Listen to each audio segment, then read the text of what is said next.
natin is 4 grams na Ito yun. Apo. 4.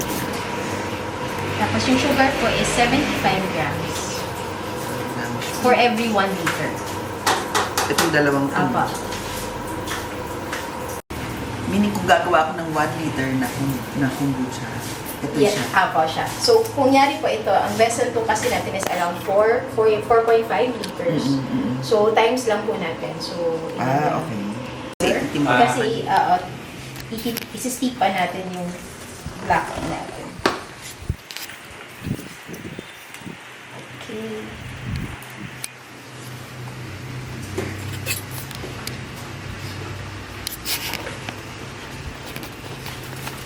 Sige po, sir, do the honor. So, Kailangan. So, kailangan 16 po. Kasi 4 liters ang gagawin. Opo. Kailangan ko lang po tayo.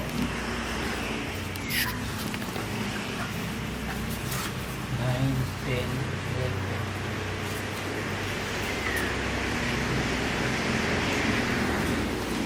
Pero yung scoop, hindi nyo ginagawa.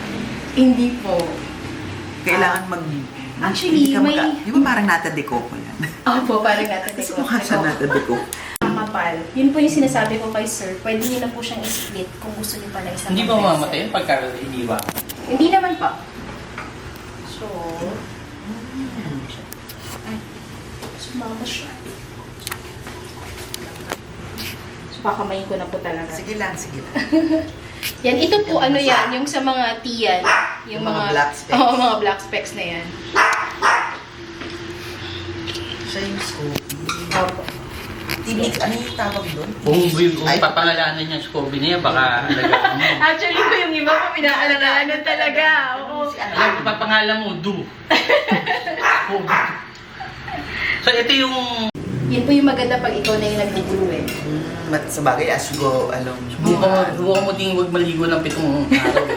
Ewan ko lang. Joker pala to si Sir Eric. Oo, kalahati ng ano nyo.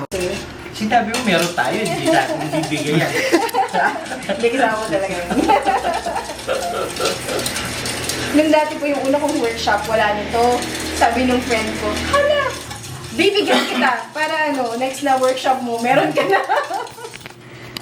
Kasi mahirap po dito eh, kasi kailangan mahaba. Pero ito usually never ko pa pong natry. Ang nababasa ko lang po, pag fresh yung mas lumalabas yung flavor. Pag puree po, medyo mas light lang yung Sinasama mo yung... syrup. Nakukulangan pa ako. So, tansya-tansya po talaga siya. Oo. Ang na-learn ko po over time,